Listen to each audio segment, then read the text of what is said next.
Père, nous prions. Nous prions. Visite-nous. Touche-nous. Et mets en nous le désir, la faim, la soif de te chercher encore plus. Anime en nous un esprit qui te désire. Un esprit qui te cherche et qui te loue. Ouvre nos cœurs, ouvre notre esprit plus large encore. Nous voulons voir ta gloire.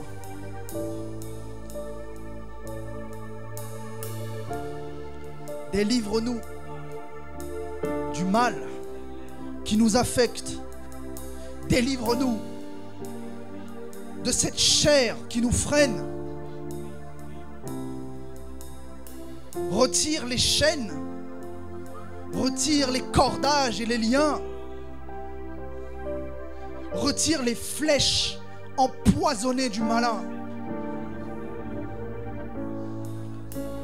Prends nos faiblesses, prends nos blessures, prends nos souffrances, prends nos manquements, prends tout. Nous voulons du repos. Mais nous voulons, Père, que l'armure que tu nous as conférée soit maintenant lustrée, afin que nous puissions briller de gloire en gloire. Père, nous voulons que lorsque notre armure sera sur nous, elle puisse refléter l'éclat de ta gloire, afin que l'ennemi puisse nous voir, puisse nous voir à une distance inatteignable. Positionne-nous sur la sainte montagne de Dieu. Ne nous cache pas sous le boiseau. Fais exploser les cachots. Satan, nous te réprimons. Nous te rappelons ta condition d'échec, ta condition de celui qui est dans la défaite. Nous proclamons que tes droits, tes pouvoirs sont nuls et sans effet, qu'aucune malédiction ne nous gardera plus longtemps. Nous ne serons pas enfermés. Nous allons briller de la gloire de l'Éternel, de l'éclat de sa bonté, de l'odeur de sa perfection.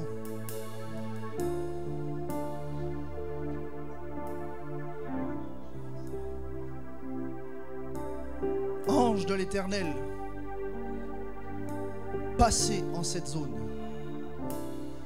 Ange de Dieu, soyez présents. Répondez à votre devoir.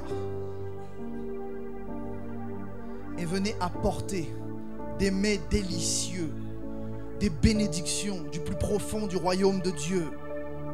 Venez tirer les chaînes qui tiennent le peuple de Dieu en esclavage. Venez souffler des quatre vents une puissance, un vent nouveau, un vent impétueux qui ne sera plus jamais éteint. Allume le feu. Allume le feu, Saint-Esprit. Allume le feu de nos cœurs. Allume le feu de nos âmes.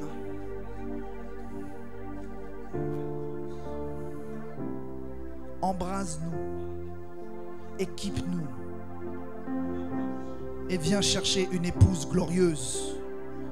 Père, nous voulons voir la France changer.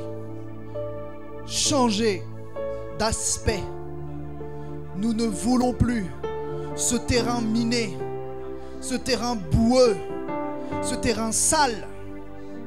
Nous voulons voir les jardins florissants de ton royaume pousser sur cette nation. Nous voulons voir une pelouse grasse et fraîche qui recevra une semence, une terre fertile, Seigneur, que nos cœurs soient fertiles pour recevoir ta parole, pour produire le fruit de ta parole. Que la nation française sache qu'en ce jour, en ce séminaire, il y a des hommes et des femmes qui se sont réunis pour chercher la face de Dieu. Que cette terre entende dans l'esprit ce que nous sommes en train de faire, ce que nous sommes en train de dire.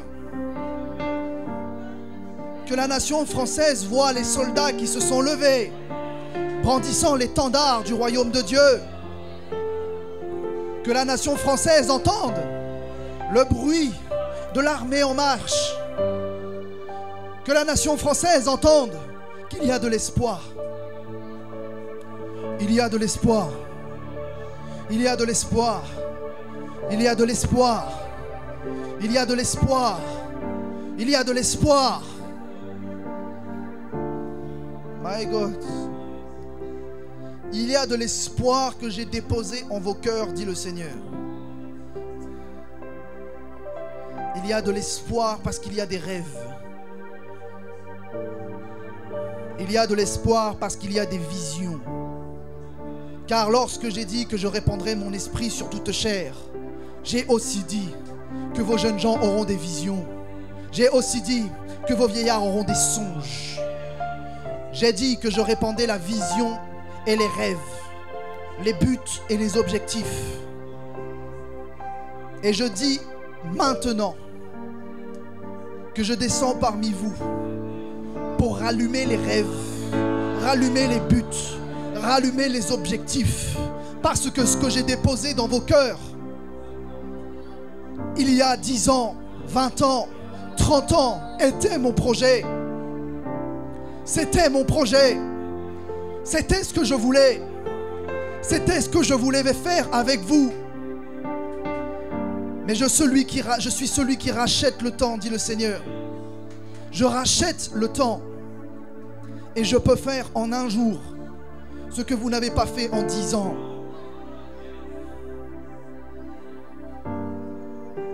Je vous promets de rallumer en vous les visions et les rêves, les songes et les objectifs. Et que cette fois-ci, vous ne passerez pas à côté. Cette fois-ci, vous rentrerez dedans. Parce que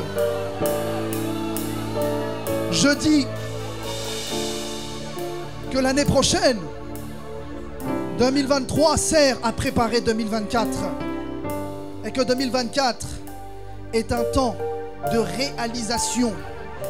Est un temps de réalisation où les projets cachés verront le jour, où les onctions cachées verront le jour. Un temps de réalisation de ma volonté.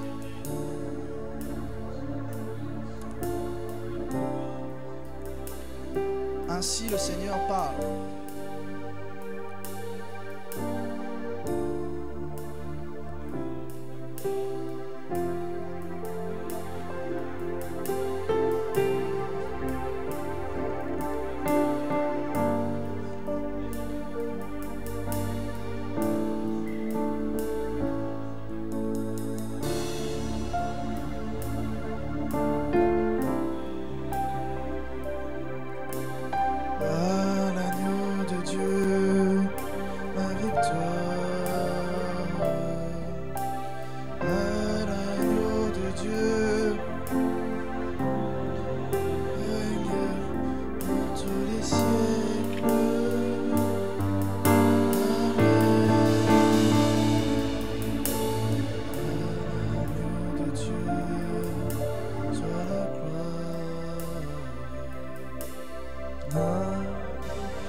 Dieu, soit le règne pour tous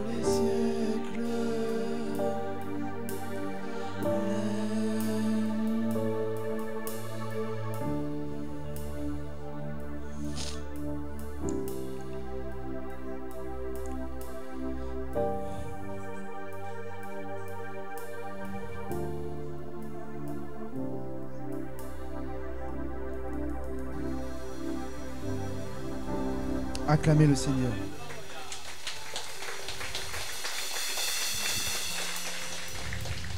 Reste avec moi. Tu es ointe. Tu es ointe. Ok. You can play again if you want. Non, ce que tu veux. Sois prophétique. Père éternel. Ok. Je peux le faire publiquement. Je peux en parler maintenant. Juste un petit peu moins fort, s'il te plaît. Magnifique. Ok. Ça va? Vous êtes bien? Vous êtes prêts? Vous avez bien mangé? On va pouvoir faire péter le plafond. C'était déjà bien la louange là, c'était fort. Quelle présence merveilleuse. Ok. J'aimerais pouvoir vous rappeler quelque chose.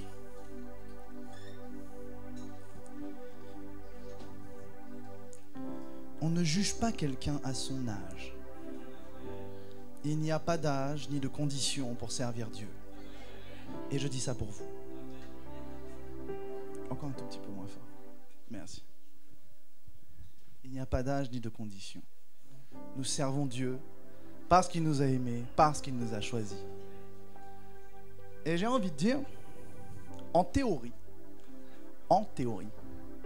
servir Dieu est une obligation.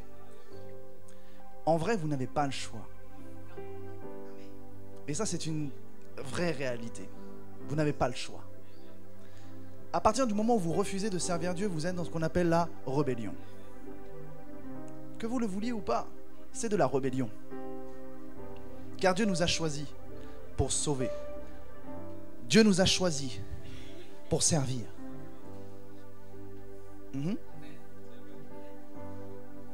Alors, j'aimerais pouvoir rappeler un court parcours. Parce que Dieu fait des choses glorieuses, Dieu fait des choses merveilleuses. Et je ne dis pas ça pour me vanter, je dis ça juste pour vous encourager, pour vous dire que Dieu fait des choses incroyables. Je vous rappelle que, ok, ça peut peut-être paraître bizarre, je n'ai que 7 ans de conversion. Pas 7 ans de ministère, 7 ans de conversion. Et vous pouvez voir ce qui se passe. Vous pouvez voir l'œuvre, vous pouvez voir l'onction, vous pouvez voir ce qui se passe. Vous pouvez voir le ministère, vous pouvez voir les réseaux sociaux. Et Dieu sait que j'ai mis en place beaucoup de programmes pour la bénédiction du peuple de Dieu. Beaucoup de choses. Et ça marche parce que Dieu est avec ce ministère. Donc, si Dieu fait ça avec moi, à plus forte raison, il ferait ça aussi avec vous. Il faut y croire. Le Seigneur m'a parlé clairement fort, là, il vous a parlé aussi, il a dit, il y a de l'espoir. Mais où est votre espoir? Seul l'amour, la foi et l'espérance demeurera. L'amour, ok, on sait faire. Bon, on sait faire. La foi, on sait faire. On peut croire. Mais n'avez-vous pas remarqué que le diable nous a privés de notre espérance? Dans cette France, dans cette nation, le diable veut priver l'humanité de l'espérance. Parce que s'il y a quelqu'un qui ne croit plus à rien, qui n'a plus de but, plus d'objectif, il est mort. Il est mort. Tu pourras avoir la foi, tu pourras avoir l'amour. Ça ne te suffira pas. Tu as besoin de croire, tu as besoin de voir et tu as besoin d'avoir cette espérance, de te dire, oui, Dieu fait encore et Dieu fera pour cette nation. Dieu fera pour moi. Dieu fera pour moi. Ma condition ne restera pas la même. Ma maladie va me quitter. Tu dois y croire jusqu'au bout. Peut-être que tu es malade depuis tant d'années et tu te dis, ok, j'ai arrêté de croire que je serai guéri. Tu as déjà tendu la perche au diable. Continue de croire que Dieu va te guérir. Continue de croire que Dieu va te délivrer. Continue de croire que Dieu parle encore. Continue de croire que le salut sera prêché, annoncé dans cette nation. Continue de croire. Aie de l'espoir, aie de l'espérance. Si tu n'as plus ça, qu'est-ce que tu as? Si tu vis juste au jour le jour, qu'est-ce que tu as? Chaque jour suffit sa peine, c'est pour l'état de ton âme. C'est-à-dire au jour le jour, c'est l'état de ton âme. Mais avec Dieu, tu dois être rempli d'objectifs. Tu dois être un visionnaire, tu dois avoir loin, tu dois vouloir entreprendre, tu dois vouloir faire. Où est passé ce désir de vouloir faire des choses pour Dieu? On t'a dit que tu avais un appel, on t'a dit que tu avais des talents, qu'on t'a dit ces choses. Mais où sont ces choses? Enfouies, cachées, méprisées, éteintes à cause de certaines personnes. Mais ces personnes-là, moi je leur dis dehors. Dehors de ma vie. Vous savez, je vais vous dire un truc. Parce que je sens l'esprit me le dire pour maintenant, pour vous. Filtrez vos relations. Écoutez bien ce que je vous dis. Si je peux me permettre de vous parler comme ça. Vous savez, j'ai fait beaucoup de voyages, j'ai vu beaucoup de choses, beaucoup d'hommes de Dieu, beaucoup de ministères, beaucoup d'opérations, de miracles et tout. Si on est ici, c'est parce qu'il y a un plan divin. Si vous êtes là et pas ailleurs, si vous êtes dans ce séminaire et pas ailleurs, il y a un plan divin pour vous. Ok, beaucoup d'entre vous connaissent l'onction de la servante de Dieu. Vous venez chercher des délivrances, c'est bien, mais repartez avec un but. Repartez avec quelque chose et dites-vous, cette fois-ci, cette année, cette fin d'année, l'année 2024 sera différente. Parce qu'il n'y a pas d'âge ni de condition. Il y a un homme de Dieu qui s'appelle Nick Muvokodik. Il n'a pas de bras, pas de jambes, il prêche. Nick. Il n'a pas de bras, pas de jambes, il prêche. Catherine Kuhlman, elle prêchait alors qu'elle était atteinte d'une maladie très grave. Cancer. Il n'y a aucune condition qui doit vous empêcher de servir Dieu. Et toujours de l'espérance. Et dites-vous, punaise, à quoi rime ma vie? Je crois en Dieu, je crois au Dieu des miracles, je crois au Dieu du tout est possible et je ne vois rien de possible dans ma vie. Change ta mentalité.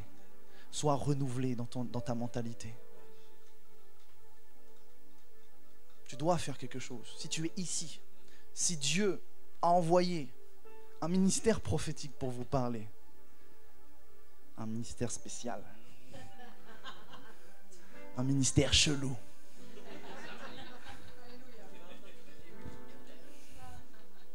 c'est parce qu'il y a un but dans votre vie.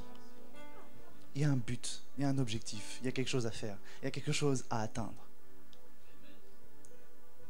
J'aimerais pouvoir le faire publiquement parce que c'est très important pour moi de le faire.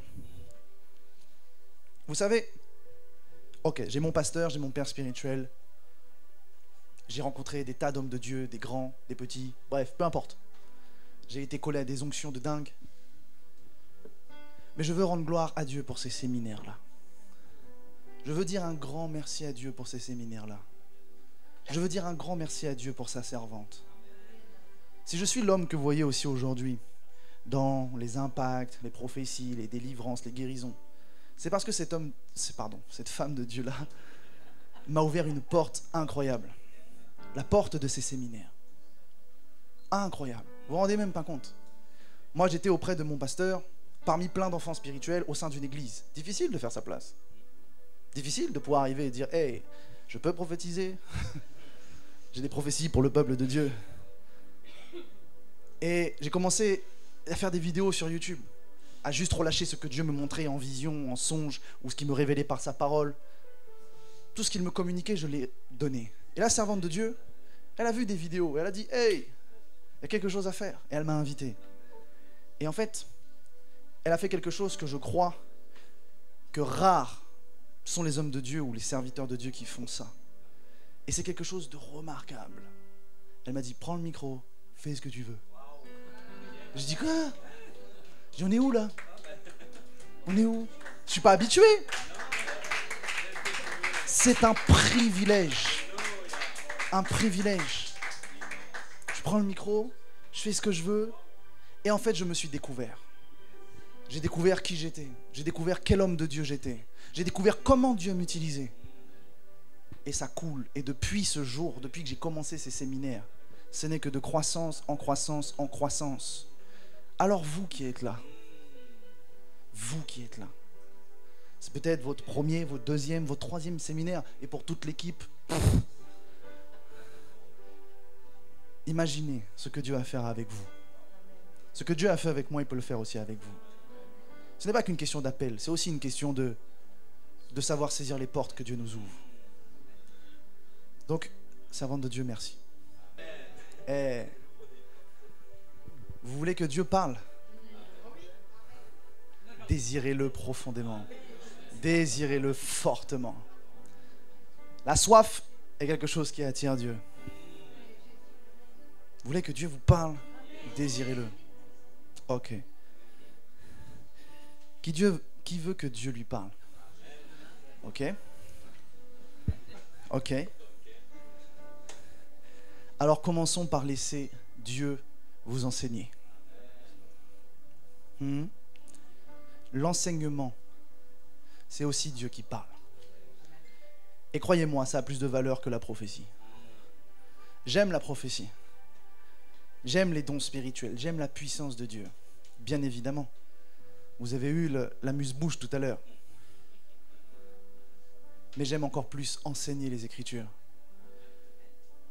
La Bible dit que vous avez été édifiés sur le fondement, sur les enseignements des apôtres et des prophètes. Les prophètes enseignent. Non pas sur les prophéties des prophètes, mais sur les enseignements des apôtres et des prophètes. Soyez enseignables. Ça a plus de valeur que être prophétisable.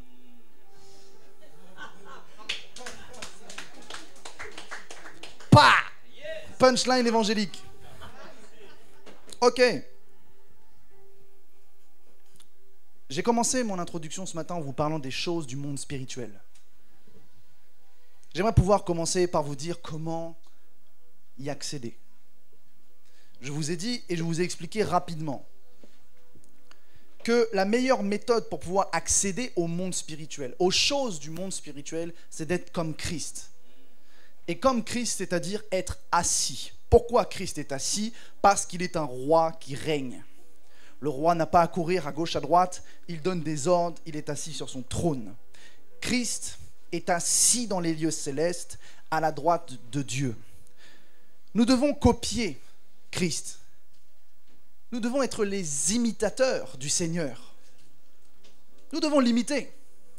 C'est pourquoi il dit que nous ne sommes pas plus que lui, mais nous devons être comme lui. Ce qui veut dire que oui, et là je peux peut-être choquer quelques-uns, mais oui, tu peux être comme Jésus sur terre.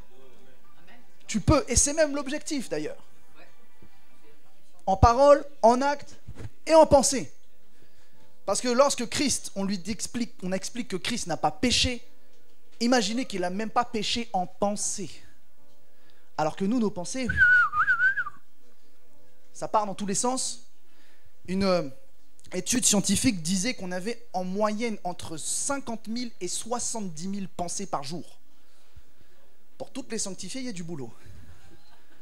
Mais Christ, pas une seule pensée l'a amené à pécher. C'est incroyable. Mais c'est un long travail, c'est un long processus, mais nous pouvons y arriver. Et une des meilleures techniques pour pouvoir accéder au monde spirituel, c'est de réussir à faire taire sa chair, faire taire son âme, même faire taire son esprit, s'asseoir physiquement et faire silence. Faites silence. Si vous voulez accéder au monde spirituel, faites silence.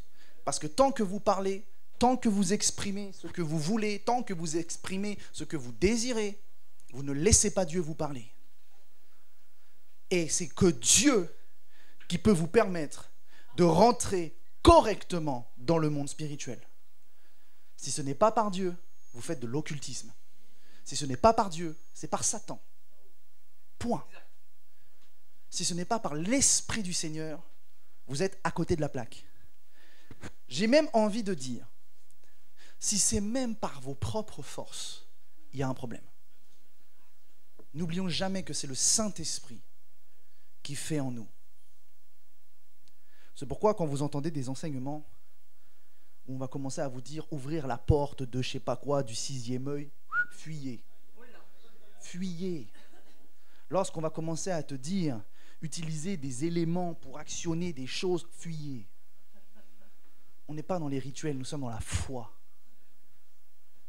Et Dieu nous ouvre l'accès au monde spirituel par les processus, les principes du monde spirituel. La prière, la foi, le jeûne, la lecture de la parole de Dieu et la connaissance du monde spirituel. Oui, il faut connaître où est-ce qu'on va. Il faut connaître à ce qu'on touche. Il faut connaître ce que l'on voit. Je vais vous dire un truc. Si vous voyez un esprit, et je dis bien un esprit, parce que dans ce séminaire-là, si je suis venu ici, c'est pour vous enseigner des choses profondes. Dans le monde spirituel, il n'y a pas que les anges et les démons. Il y a des esprits. Des esprits qui font partie de la création de Dieu. Il y a les Elohim. Il y a différentes catégories d'esprits. Les anges sont une catégorie d'esprits. Les démons, officiellement parlant, doctrinalement parlant, sont des esprits de Néphilim. Les anges déchus, même déchus, restent des esprits. Satan est un esprit. Dieu est un esprit. Nous sommes des esprits. C'est pourquoi le don de discernement des esprits est plus large que juste sentir le mal. Combien de personnes utilisent ou prétextent dire qu'ils utilisent le don de discernement des esprits juste en étant focus sur les mauvaises choses? Mauvaise présence, mauvaise pièce. Non, mais même sentir un ange peut être aussi le fruit du discernement des esprits de ce don. Il y a des esprits. Les 4 êtres vivants, par exemple, ce sont des esprits. Et ils ont une attitude, un comportement et un faciès particulier. Et vous imaginez leur tête, un mélange de 4 trucs? C'est chaud. Moi, tu arrives là-bas, tu le regardes, tu fais « Oh, je vais aller voir Jésus, moi, parce que là, toi, tu m'inspires pas. Tu as une tête de lion, une tête d'aigle, une tête d'homme, une tête de buffle. Il y a un souci. Dieu, tu fais des trucs bizarres. » Soyez conscients qu'il y a des esprits. Je vais vous partager un truc. C'est assez spécial. Je vous ai dit, moi, je suis chelou. Un matin, en prière, très tôt, le Seigneur me permet d'être ravi en esprit et d'avoir une vision. Et j'arrive dans un lieu où un esprit, ni un ange, ni un homme, ni quoi que ce soit, je ne pourrais pas le définir, il ressemblait un peu comme une flamme blanche, me parle. Et il me dit, tu sais, dans le monde spirituel, il y a une règle. Soit tu domines, soit tu es dominé. Je dis, ah bon? Il me dit, dans le monde spirituel, il n'y a pas de sentiment. Il n'y a que l'autorité qui compte. Ça veut dire que tu ne peux pas te lever un matin, ne pas aller bien et dire à Satan, pause. Je ne me sens pas bien aujourd'hui, tu peux me laisser de côté? Non, il ne fonctionne pas par les sentiments. Le monde spirituel ne fonctionne pas par les sentiments. Il fonctionne selon les principes. Soit tu as l'autorité, soit tu ne l'as pas. Et si tu ne veilles pas, si tu ne te gardes pas, même si tu ne vas pas bien, pour lui, ce n'est qu'une opportunité de te frapper. Et il ne va pas se priver. Et il ne va pas se gêner. Donc ne croyez pas que le diable est votre ami. Qui n'a pas pensé un jour, allez soyons honnêtes, est-ce que Satan pourrait se repentir? Non. Non. Il ne peut pas. Il ne veut pas. Et il veut vous tuer, vous fracasser à la moindre occasion possible.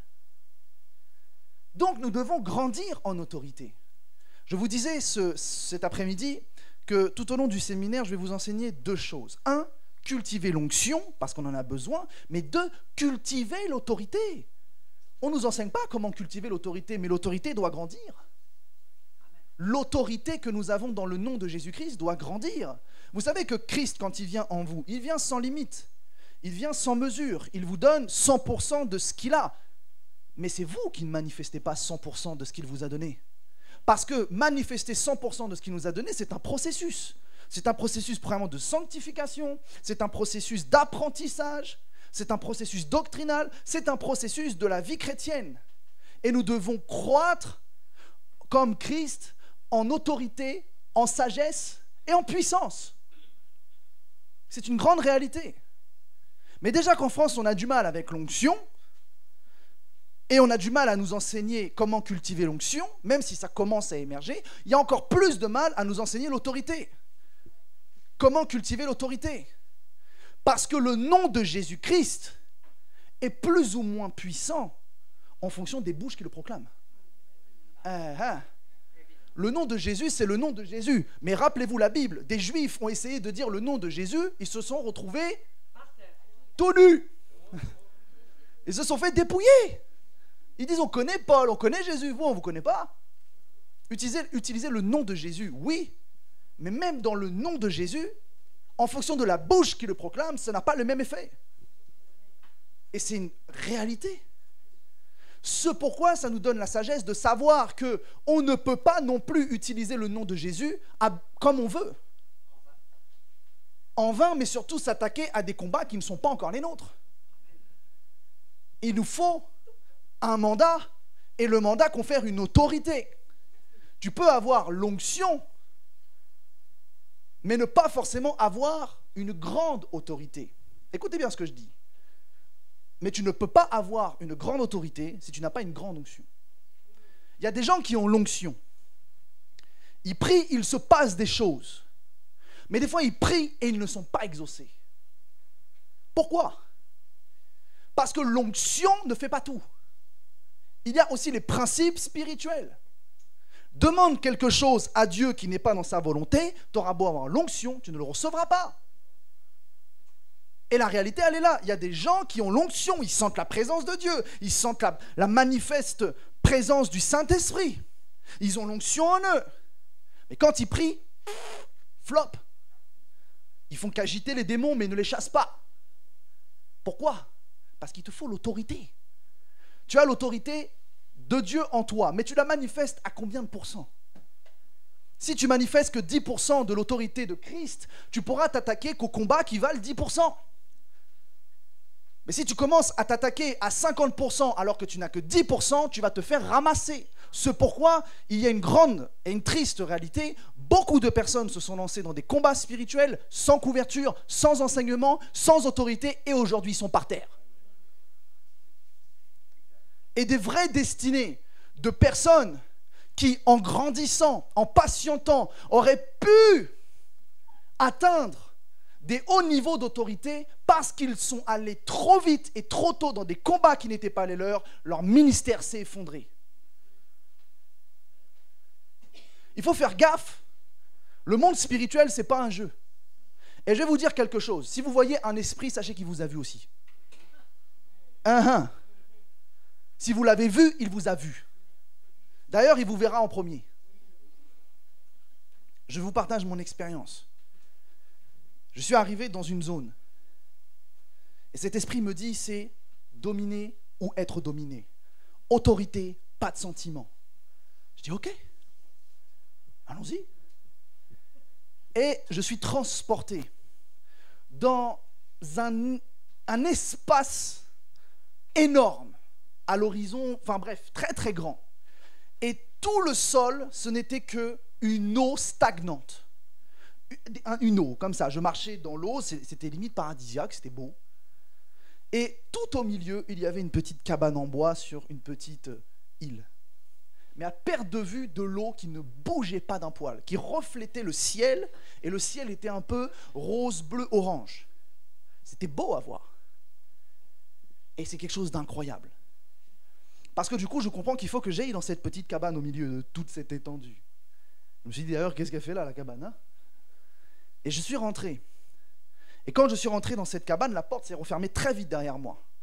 Et le plafond était ouvert et laissait place non plus au ciel que je voyais dehors, mais un ciel avec une lune rouge.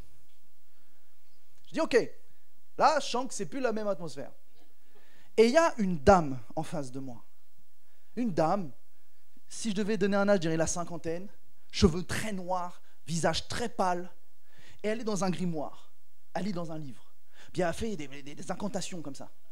Et elle ne me calcule pas, et elle me dit, c'est pourquoi? Je sais pas, moi je viens, parce que je peux venir, donc je viens. Et quand elle voit qui je suis, elle comprend, et elle s'arrête. Elle va chercher un autre livre. Elle prend le livre, et elle commence à faire des incantations qui m'ont mis sous une pression.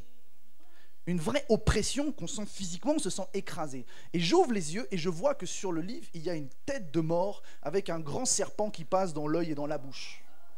Et elle fait des incantations comme ça de dingue. Et je sens que cette pression est tellement forte que je pourrais m'évanouir.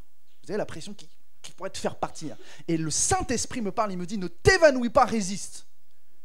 Et je commence à résister, je commence à faire quelque chose qu'on connaît quand on pratique l'onction, c'est libérer l'onction, c'est ce qu'on appelle la secouer.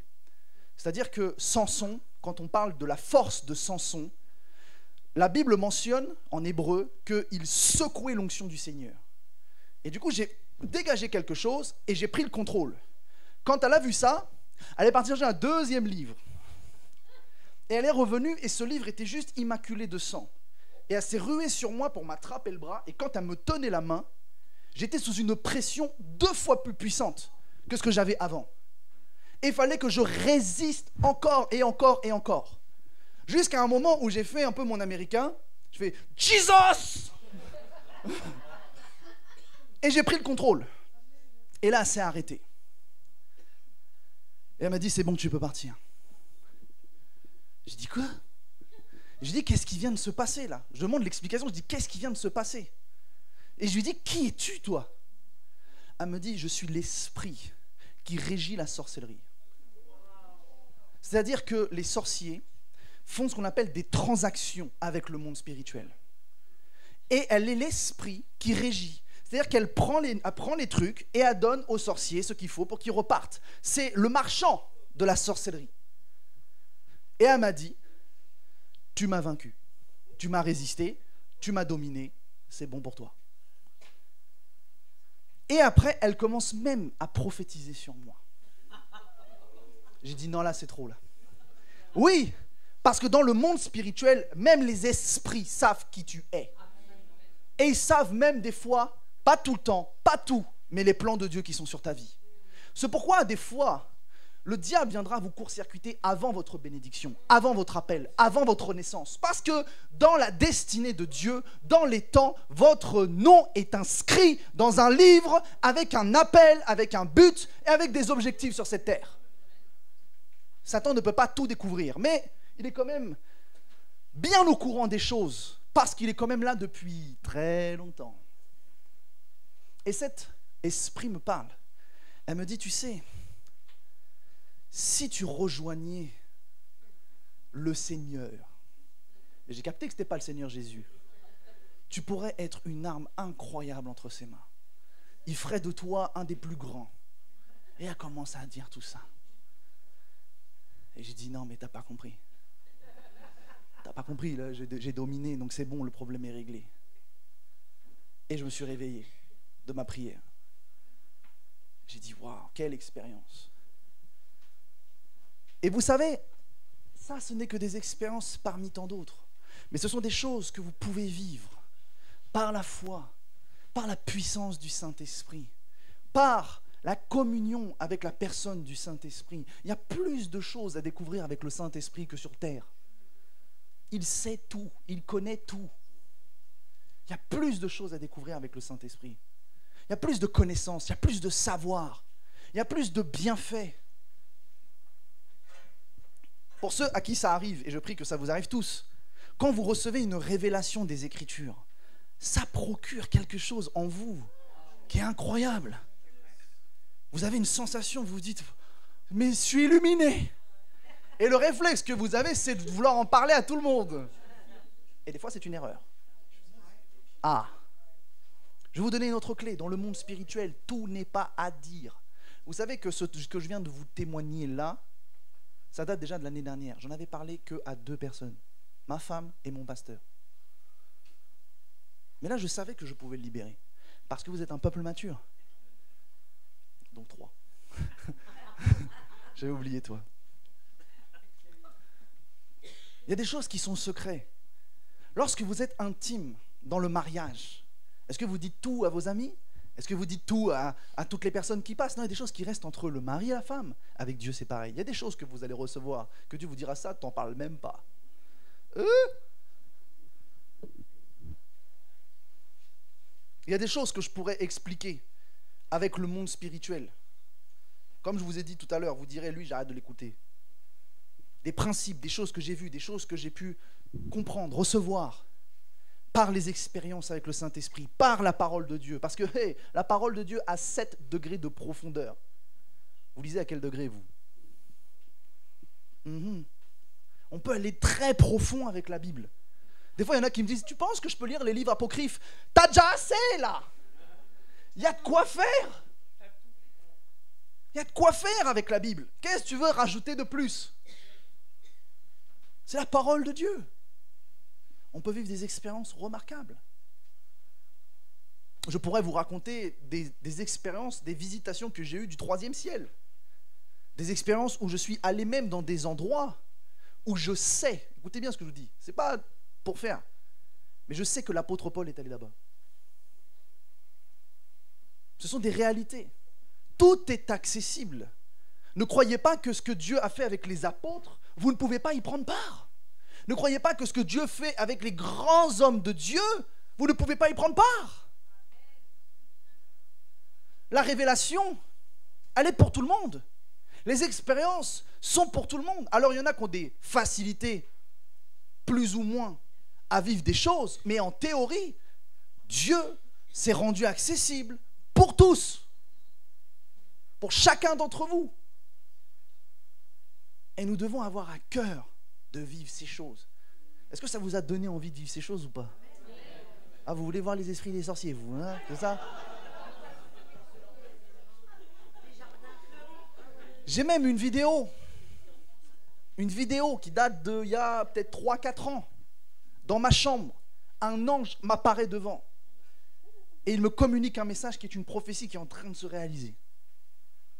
Allez voir, petite pub. On peut vivre ces choses-là. C'est pas fou. C'est pas inaccessible. C'est pas que pour les autres. C'est aussi pour nous. Alors, je vais commencer par cela. Officiellement, nous avons 5 sens dans le corps. Officieusement, je dirais scientifiquement, il y en a beaucoup plus que 5. Il y en a une douzaine. Parce que si on compte les sens qui sont des sens de sensation, de chaleur, des trucs, etc., les sens qui sont liés à l'estomac, à la nutrition, tout un tas de choses, il y a plusieurs autres sens qui sont liés au corps, plus que 5. Alors, j'aimerais vous rappeler cela. Nous sommes un esprit avec une âme dans un corps. Le corps est composé, officiellement, selon la parole de Dieu, d'argile et d'eau, poussière. Moi, je n'ai jamais vu une poussière sur un meuble prendre une autre forme que le meuble. Oui, je fais ce que je peux quand je fais le ménage. Je vois de la poussière. La poussière prend la forme du meuble. Donc, le corps qui est poussière prend la forme de votre esprit. Ce qui veut dire que si vous pouviez voir mon esprit, bon, vous me verrez peut-être avec des abdos, mais j'aurai la même tête. Je ne serai pas différent. Nous sommes des esprits. Et le corps a la forme de notre esprit. Il y a même des anges qui sont tellement collés à vous par la naissance qu'ils peuvent prendre votre apparence. C'est-à-dire qu'en fait, ce n'est pas qu'ils prennent votre apparence. C'est qu'ils sont tellement collés à vous que vous déteignez sur eux. Et des fois, dans des rêves, dans des visions, tu dis « Ah, mais je t'ai vu en rêve. » C'était pas lui, c'était l'ange de la personne. Soyons spirituels. Tu vois un grand serviteur de Dieu, ce n'est pas le serviteur de Dieu, c'est son ange.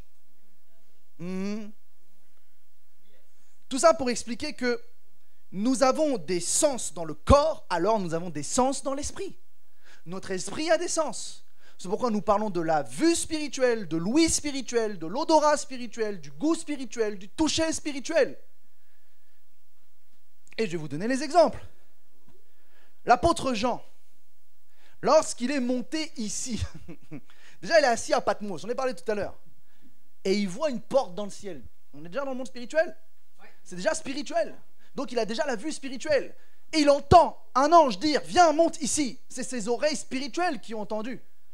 Vous savez,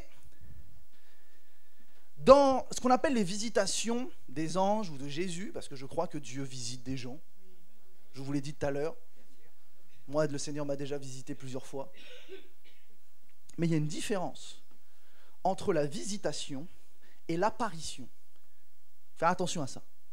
Parce que beaucoup de gens vont dire « j'ai vu Jésus ». Non, il ne t'est pas apparu. Il t'a visité dans ton esprit. C'est pas pareil. Parce que tu peux avoir la vision avec les yeux physiques fermés. Tu es dans ton esprit et tu as une vision. Et peut-être que dans ton esprit, un esprit peut t'apparaître. Jésus peut t'apparaître, un ange peut t'apparaître. Tu es en prière, tu es concentré, tu es focus. Un Jude, lui, voit que des anges partout.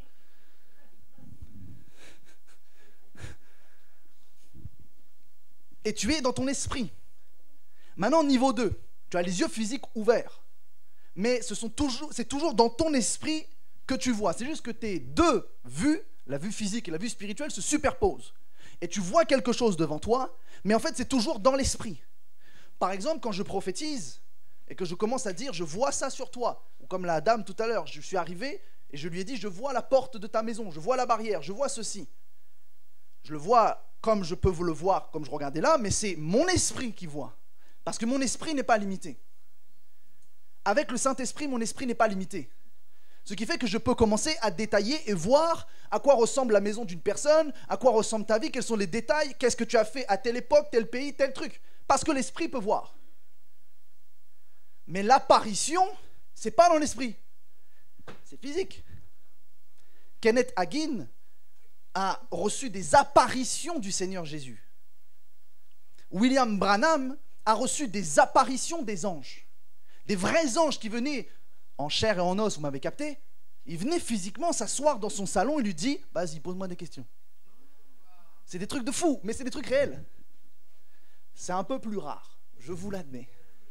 Mais c'est possible.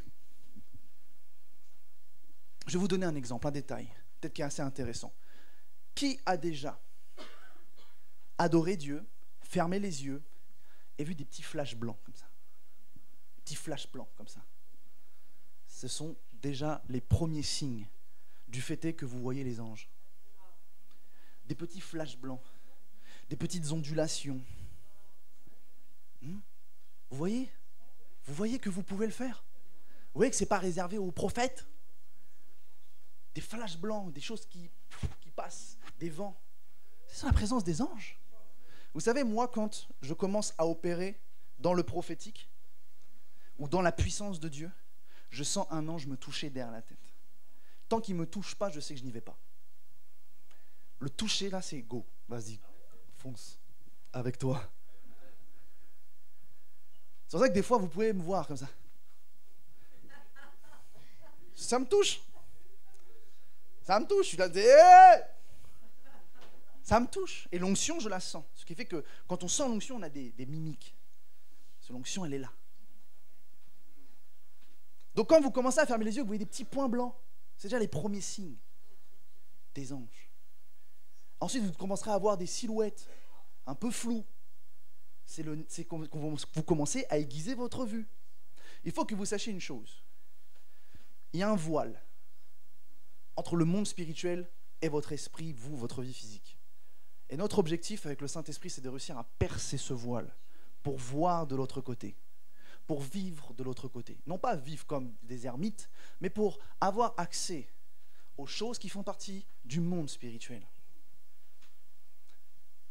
Donc, on prend les versets, Apocalypse 4, versets 1 à 4.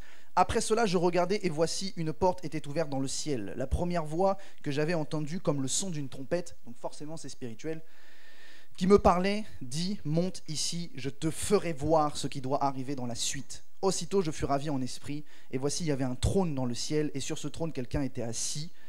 Celui qui était assis avait l'aspect d'une pierre de jaspe et de sardoine, et le trône était environné d'un arc-en-ciel semblable à de l'émeraude. Autour du trône, je vis 24 trônes, et sur ces trônes, 24 vieillards assis, revêtus de vêtements blancs, et sur leur tête des couronnes d'or. Est-ce que vous avez vu ce qu'il peut voir avec ses yeux spirituels? C'est ouf! C'est ouf! Même les Apocalypse 5, verset 6 nous dit « Et je vis au milieu du trône et des 4 êtres vivants, et au milieu des vieillards, un agneau qui était comme immolé. » Il a vu, il voit dans l'esprit. Apocalypse 5, verset 8 et verset 9. Quand il eut pris le livre, les 4 êtres vivants et les 24 vieillards se prosternèrent devant l'agneau, tenant chacun une harpe et des coupes d'or remplies de parfums, Comment il sait que c'est des parfums? Il a senti. Il a senti. Il a senti les parfums. Qui sont les prières des saints. Et il chantait, donc il entend un cantique nouveau, en disant, tu es digne de prendre le livre et d'en ouvrir les sceaux, car tu as été immolé, tu as racheté pour Dieu par ton sang des hommes de toute tribu. Apocalypse 5, 11. Je regardai et j'entendis la voix de beaucoup d'anges. Waouh! Qui veut voir et entendre les anges? Vous n'avez pas beaucoup de mains levées, hein? Qui veut voir et entendre les anges? Père, je décrète et déclare dans le nom de Jésus-Christ que cette prière soit la leur et que cette capacité que tu m'as permis de voir et d'entendre les anges leur soit communiquée maintenant. Au nom de Jésus-Christ, qu'ils puissent vivre l'expérience de pouvoir voir et entendre des anges. Dans le nom de Jésus-Christ, par la puissance du Saint-Esprit, j'ouvre votre esprit, j'ouvre vos yeux spirituels à cette faculté de voir et d'entendre les anges. Amen. Dites Amen. Vous savez que Amen, c'est aussi je valide ce que tu dis. Hein? Donc si vous ne validez pas, c'est votre problème.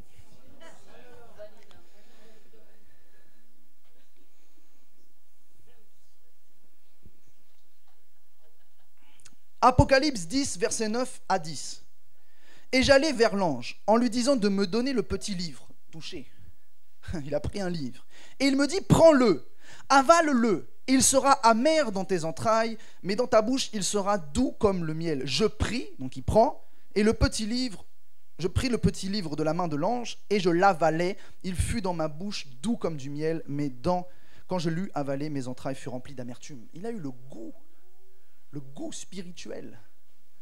Même Élie a mangé un repas spirituel qui lui a permis de tenir 40 jours, 40 nuits. On peut manger dans l'esprit. Vous savez que le jeûne, c'est un repas. Tu te prives de manger physiquement pour te nourrir spirituellement. Le jeûne est un repas. Moi, j'ai enseigné ça récemment parce que c'est très important. Il faut savoir jeûner. Jeûner, c'est pas juste je me lève un matin et puis je dis aujourd'hui je mange pas. C'est pas ça un jeûne, hein? Là, tu fais peut-être un régime. C'est pas un jeûne. Un jeûne, si c'est un repas, le repas est constitué de 3 étapes. 1, tu le prépares. 2, tu le consommes. 3, tu le digères. Le jeûne, c'est pareil. Tu dois préparer ton jeûne et mettre des objectifs et mettre des attentes, sachant qu'il y a en plus des types de jeûnes en fonction des objectifs. Le jeûne d'1 jour, le jeûne de 3 jours, le jeûne de 7 jours, le jeûne de 10 jours. 10 jours. Il est très spécial celui-là, je l'ai enseigné récemment aussi. Le jeûne de 21 et le jeûne de 40. Après, il y a les jeûnes que le Saint-Esprit dit. C'est possible. Mais un jeûne, c'est un repas. Il se prépare, il se fait, et ensuite il se digère. Quand vous mangez en été, qu'il fait chaud, on vous dit quoi? N'allez pas à la mer tout de suite. N'allez pas faire une activité tout de suite. Pourquoi? Parce que sinon tu vas vomir. Tu vas avoir une insolation, une hydrocution, peu importe ce que tu vas avoir un truc qui va faire que ton repas ne restera pas. Tu vas avoir une indigestion. Ce qui veut dire que cette activité aura perturbé ton repas. Et bien, n'as-tu pas remarqué que quand tu sors de jeûne, Satan est là, prêt à frapper. Tu sors de jeûne, tu as envie de te goinfrer, tu es impatient, tu es irrité, tu as envie d'envoyer en l'air tout le monde. La première personne qui te parle, tant que tu n'as pas mangé, tu l'envoies bouler. N'as-tu pas remarqué que Satan t'attend à cet instant? Pourquoi? Il est comme cette hydrocution. Il veut te faire perdre les bienfaits de ton jeûne. Tu sors du jeûne, tu es en colère, tu pèches, tu parles mal. Tu as loupé quelque chose. Tu as mal digéré ton jeûne. Vous voulez que je vous dise un secret? Le temps de jeûne que tu as fait correspond au temps de digestion. Tu as jeûné 1 jour, tu digères 1 jour. Tu as jeûné 7 jours, tu digères 7 jours. Tu as jeûné 40 jours, bon courage, tu digères 40 jours. Donc ça veut dire que tout le temps que tu jeûnes, tu dois aussi anticiper le même temps dans la digestion. Être calme, être posé. On dit toujours que les temps de jeûne longs doivent se diluer. Pourquoi? Parce que tu dois les assimiler. Ce que tu as reçu, tu l'assimiles. Peut-être que tu ne sais pas ce que tu as reçu, peut-être que tu crois que tu n'as pas reçu, mais c'est faux. Tu as reçu si tu as jeûné correctement avec Dieu. Et tu dois laisser ces choses se diluer, être digérées. Donc tu dois être calme, tu dois être posé, tu ne dois pas forcément reprendre une activité de dingue, tu dois être spirituel. Bref, vous avez vu avec les versets qu'il y a les sens spirituels. L'esprit a des sens. Ézéchiel 37, versets 1 à 4. La main de l'Éternel fut sur moi et l'Éternel me transporta en esprit et me déposa. Transporta en esprit. Ouh! Ça, c'est incroyable. Être transporté en esprit.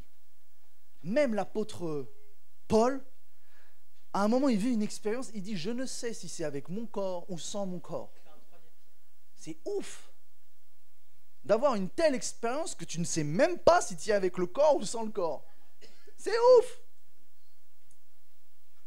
Être transporté en esprit. Même la téléportation, c'est quelque chose d'incroyable. Nous avons un exemple biblique. Philippe qui est téléporté. Moi, je connais un prophète qui s'appelle Hubert Angel. Peut-être que vous ne le connaissez pas, il n'y a pas de souci. Mais pour moi, c'est un des pères du prophétique de ces temps actuels.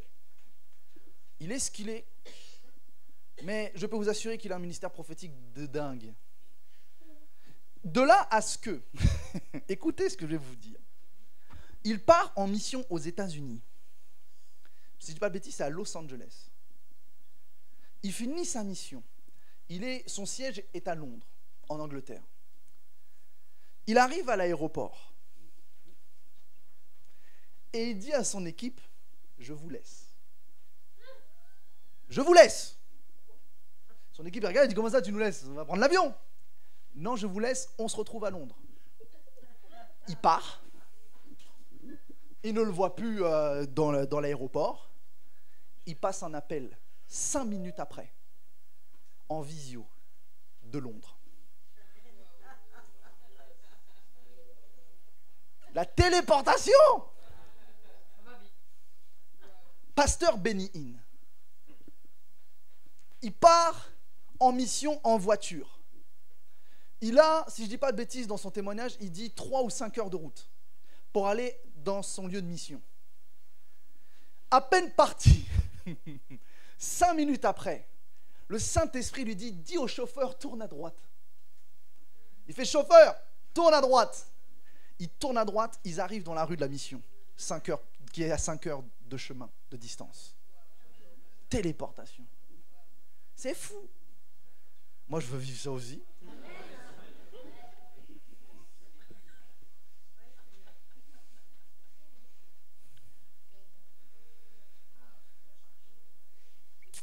Jesus.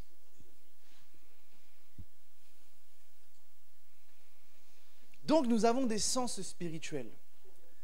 Et ces sens spirituels sont les moyens et les procédés pour vivre le monde spirituel.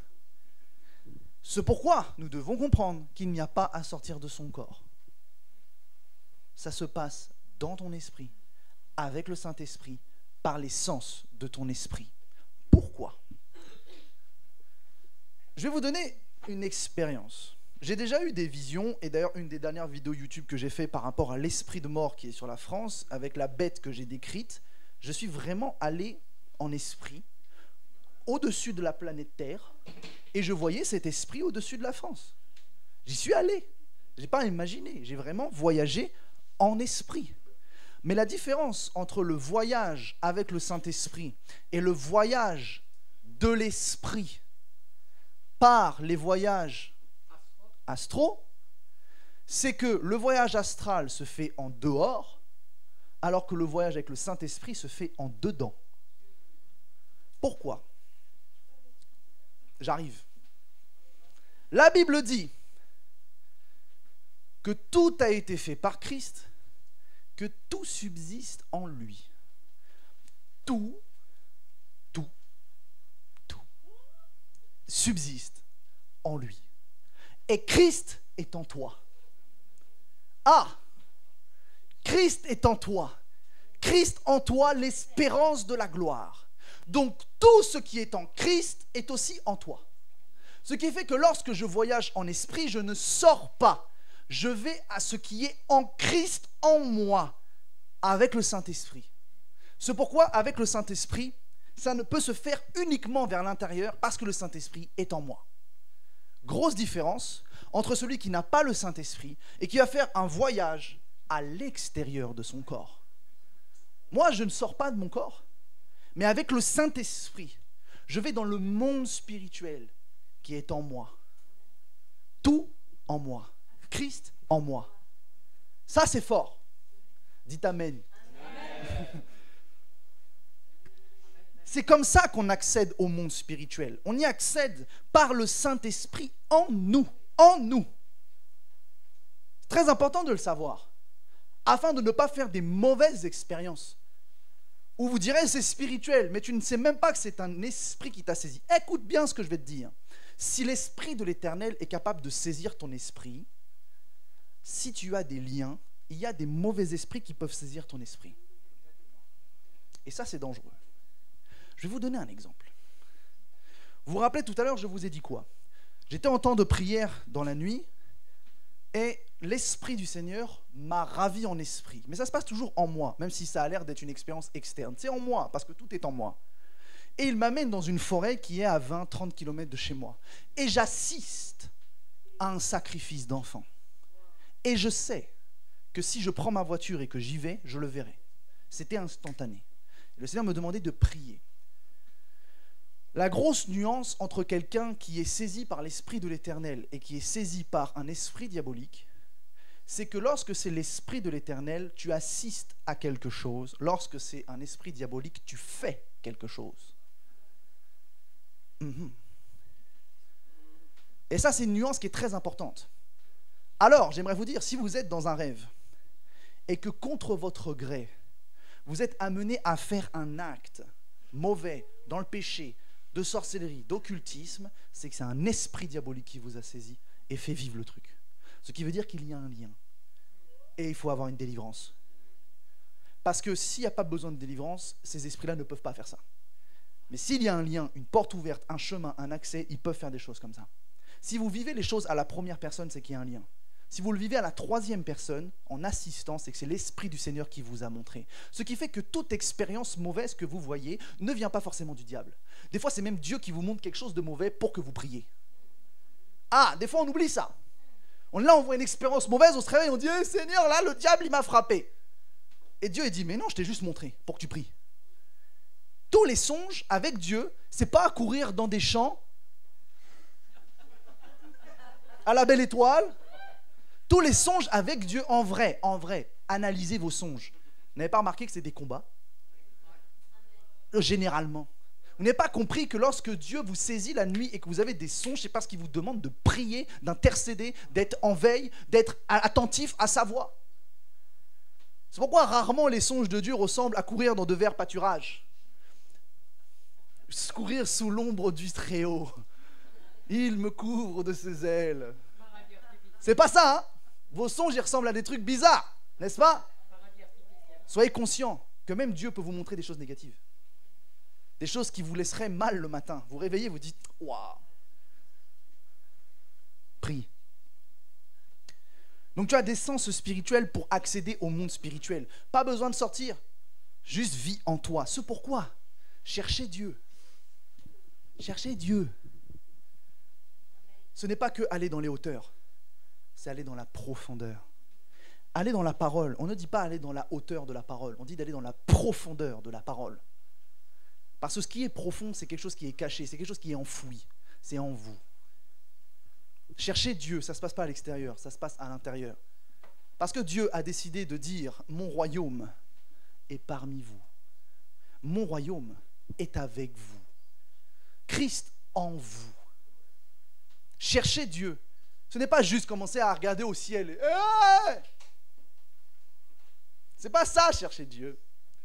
C'est pas regarder en haut et aller chercher en haut. C'est regarde à l'intérieur de toi. Il y a quelqu'un qui s'appelle le Saint-Esprit qui connaît toutes choses, qui sonde même le cœur de Dieu. Lui vous enseignera toute la vérité. C'est ça, chercher Dieu. C'est aller dans les profondeurs, à l'intérieur de toi, là où est Dieu. Eh oui.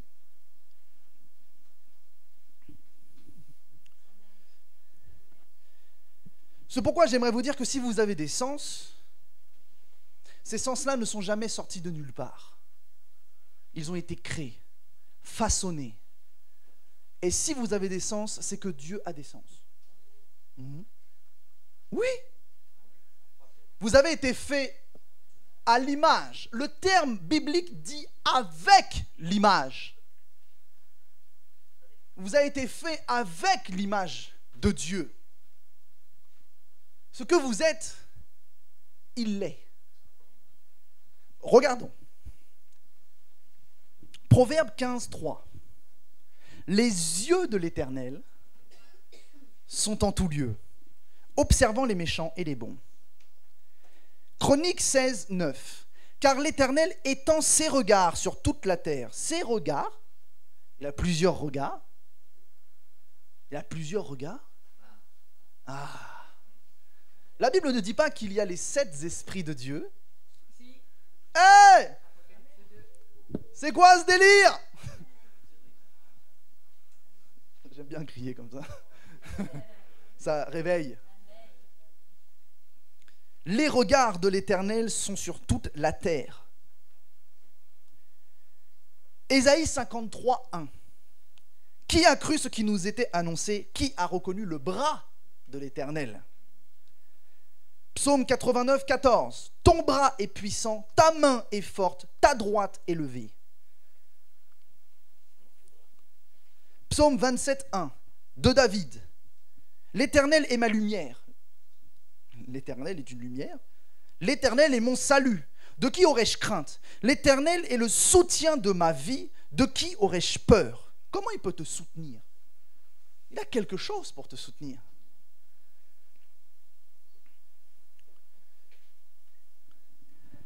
Jacques 1, 17. Et là, on tombe dans quelque chose de particulier. Toute grâce excellente et tout don parfait descendent d'en haut, du Père des Lumières. Oh my God. Chez lequel il n'y a ni changement ni ombre de variation. 1 Pierre 5, 6. Humiliez-vous sous la puissante main de Dieu. Ok. Revenons sur ce verset-là. Père des Lumières. Il y a un autre verset qui dit qu'il est le Père des esprits. Donc les esprits sont des esprits de lumière. Car Dieu est lumière. Car la Bible dit que au commencement était la parole était avec Dieu, la parole était Dieu. En elle était la vie et en elle était la lumière qui éclaire chaque homme. La lumière. Dieu aimait et est une lumière. C'est pourquoi il dit « Je suis la lumière du monde ». Et il explique qu'il est aussi le Père des esprits. Ce qui veut dire que nous sommes tous, à la base, issus de la lumière divine. Même les anges, on les appelle des anges, des êtres de lumière. Les anges déchus, Lucifer, porteur de lumière. Alors Lucifer, c'est très particulier. Je ne pense pas que ce soit le sujet de pouvoir parler de plein de choses. Mais si nous étudions la Bible, je pourrais vous choquer en long, en large, en travers. Et vous dire que la Bible explique des choses incroyables sur la chute de Satan et à quelle période elle se situe. Comment vous dire ces choses? Je ne sais pas s'il faut couper ça. Mais avant Adam, il y avait déjà une espèce. Adam est le premier homme à l'image de Dieu. Et pas le premier homme sur terre. Et c'est très intéressant de pouvoir identifier aussi une autre chose. Entre Genèse chapitre 1 et verset 1 et Genèse chapitre 1 verset 2, il y a eu toute une histoire, toute une époque, toute une vie. La chute de Satan se trouve ici, entre ces deux versets-là. Parce que Satan, quand on le dit dans Ézéchiel 28, au moment de ta chute, toi vainqueur des nations, quelle nation? Comment ça? Quand Satan n'était pas encore dans la chute, il était le vainqueur des nations. Quelle nation? Toi qui as été vu de tous les rois, quel roi? Bon là je m'égare. Là je vous emmène dans un bateau qui... je vous emmène dans un bateau qui... Ouh.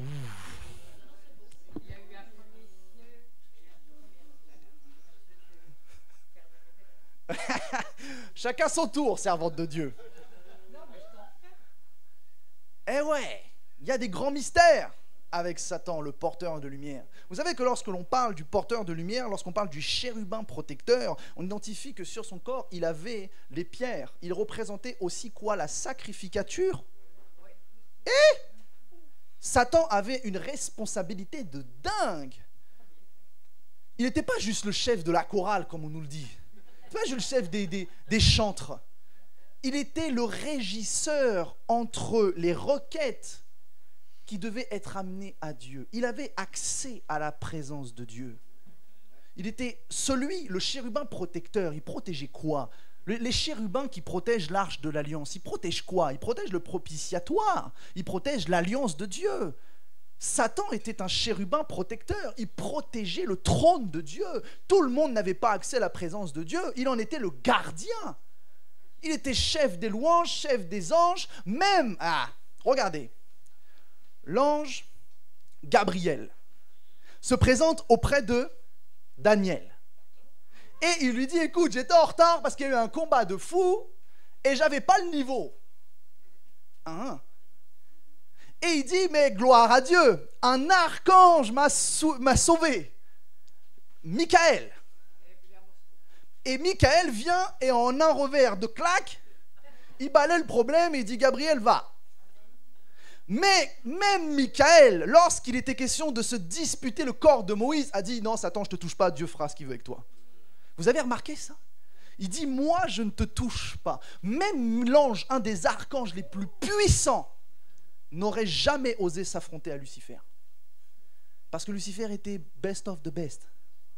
Il avait accès à la présence de Dieu. D'ailleurs, la chute de Satan n'a jamais été organisée à cause de son orgueil. Dieu, dit pas c'est à cause de ton orgueil que tu as chuté. Il dit le mystère de l'iniquité a été trouvé en toi. C'est plus que de l'orgueil. C'est une nature changée. C'est-à-dire que sa nature avait changé. Il était devenu inique. Ça veut dire que tout le péché qu'il a cumulé par son orgueil, par ses complots, par ses envies, ses désirs, a engendré qu'à un moment, sa nature a été affectée de ce péché-là. Et l'iniquité, c'est ça. C'est pourquoi nous avons été sanctifiés, lavés, et l'iniquité n'est plus dans nos vies, parce que le péché n'y est plus. Notre nature a changé dans l'autre sens. Je vous emmène loin ce soir. Voyage, voyage. Je vous emmène loin ce soir. Mais vous êtes mature ou pas? J'ai pas entendu. Vous êtes mature ou pas?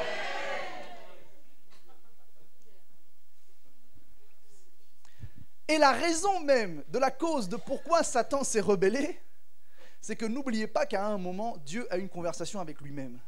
Il a dit, il est temps de faire l'homme à notre image. Et là, Satan a compris. Il a dit, attends. Je suis le best. Je suis le meilleur. Et Dieu va mettre une création au-dessus de moi? Non. La rébellion a commencé comme ça. Il a refusé ce que Dieu a créé. Il voulait toujours dominer. Parce qu'en fait, il dominait déjà des hommes que Dieu avait créés. N'oubliez pas une chose, quand je dis que Satan était l'intermédiaire, on dit que Satan siège dans un ciel. Il n'était pas sur terre, il n'était pas devant le trône de Dieu. Il était au milieu et il vaquait. Et il transitait. C'est très important de le savoir. Pour comprendre qu'il avait un rôle déjà important vers la création qui existait déjà. Et il a refusé la nouvelle création qui serait au-dessus de lui. Je vous raconte des mystères de dingue. Et ça, je vous le dis comme ça de but en blanc. En vérité, ça fait le sujet d'une étude. Ça fait le sujet d'études bibliques avec des versets concrets que je ne vous mentionne pas là, mais vous pourrez retrouver tout ça sur les programmes que je fais. Mais ça fait le sujet d'une étude, je ne vous dis pas ça comme ça par inspiration divine. Je vous dis ça parce que c'est écrit noir sur blanc dans la Bible. Eh oui, c'est écrit, les degrés de profondeur. C'est écrit. Il faut juste chercher. Il faut juste trouver. Alors le Père des esprits, le Père des lumières, nous sommes des êtres de lumière. Nous sommes des êtres de lumière. Ok. Est-ce que je peux aller dans un truc de fou encore? Vous avez soif hein, de la parole de Dieu? Vous avez soif ou pas? Est-ce que je peux aller dans un truc de fou? Ok. Je fais un peu des parenthèses, mais j'aime bien faire ce genre de fonctionnement. Jésus nous enseigne que la nature nous enseigne. Il nous dit la nature vous enseignera. Donc tous les éléments de la nature sont des points de connaissance, des points de savoir. Et ce qui est incroyable, c'est que la nature peut nous expliquer les processus et les modes de fonctionnement de la création, donc les processus et les modes de fonctionnement du monde spirituel. Pourquoi? Parce que tout ce qui est visible sort de l'invisible. Ce qui fait que tout ce que vous voyez a une image représentative dans le monde spirituel. Pourquoi nous avons un gouvernement? Pourquoi il y a des lois? Parce que dans l'esprit, c'est pareil. Il y a un gouvernement céleste. Il y a le conseil de Dieu. Il y a plein de choses qui sont copiées et qui sont calées. Lorsque je parle même des routes, ça c'est mon truc du moment, parce que si vous suivez un peu ce que je fais, je suis rentré vraiment dans du combat spirituel et je vais de ville en ville pour déloger les autels qui sont sur les villes. Parce que, oui, les autels fonctionnent toujours. Les autels fonctionnent. Les autels marchent. Les satanistes, les occultistes positionnent des autels physiques à travers des bâtisses, à travers des prières, à travers des statues. Et regardez à quel point la France est envahie de monuments aux morts. Ça, c'est un autel pour un esprit de mort. Hein. Il y a des gens qui viennent se recueillir, prier, invoquer, faire des choses, et cela est un autel pour un esprit de mort. Tous les autels physiques qui sont positionnés sur terre, dans les villes, d'ailleurs, premièrement sur les hauts lieux, pourquoi? Tout ce qui est au-dessus domine ce qui est en dessous. C'est pourquoi les guerres dans la Bible, lorsque vous voyez Israël, la première chose qu'ils faisaient lorsqu'ils conquérissaient un territoire, ils allaient renverser les autels qui étaient sur les hauts lieux. Parce qu'ils imposent tout ce qui est en dessous. Ok ? Donc comprenez ce principe-là. Les occultistes, les satanistes, les francs-maçons, ils construisent même des belles cathédrales qui sont des temples, des points d'ancrage. Et je devais dire des points d'ancrage. Pourquoi? Parce que les démons, ce sont les démons. Les autels ne régissent pas avec les démons. Les autels régissent avec ce qui est au-dessus. Les esprits dans les airs, les esprits territoriaux, les dominations, les principautés. Les autels servent en fait comme une ancre qui relie à une grande chaîne, et il y a un esprit qui va surplomber toute la ville, assiéger la ville. Et vous ne pourrez pas chasser cet esprit tant que vous n'aurez pas rompu les points d'ancrage. Eh ouais, des fois on s'attaque à un esprit territorial, on se dit mais il ne bouge pas. Pourquoi? Va le déloger. Va d'abord retirer toutes les choses sur lesquelles il s'agrippe, et ensuite il pourra être flexible et tu lui diras de partir. Il y a des stratégies dans le combat spirituel. Je vais vous expliquer une autre stratégie très importante. Vous voyez des routes là. Des grandes routes, des petites routes, des autoroutes. Dans le monde spirituel, c'est pareil. Les démons ne volent pas comme des fantômes n'importe où. Ils empruntent des accès. Ils empruntent des accès qui sont reliés par des autels. Plus il y a d'autels, plus il y a d'accès. Il y a des alignements sataniques entre les objets, entre les statues, entre les églises. Rien n'est positionné dans une ville au hasard. Sachez qu'il y a des cahiers des charges, des études qui sont faites pour savoir où est-ce qu'on met telle ou telle chose. Les lignes. Il y a des alignements, il y a des autoroutes où des esprits passent. En 2016, le Seigneur m'avait parlé, j'avais vu une vision où j'ai vu clairement en esprit Satan donner un ordre aux esprits de d'autres nations de converger vers la France. Parce que des esprits, il n'y en a pas illimité. Des esprits diaboliques, c'est pas ça se reproduit. Il y a un nombre. et ils sont sous la gouvernance de Satan. Et il y en a, il va dire, tiens, va à tel endroit, tiens, va à tel ici, tiens, va comme ci, comme ça. Et il y en a qui se réunissent dans des loges pour prendre des décisions, entendre les choix et redonner les ordres. Et ça va de mairie en mairie. Pourquoi on appelle au centre de la ville l'hôtel de ville? L'hôtel de ville. C'est un point d'ancrage. C'est un point stratégique spirituellement.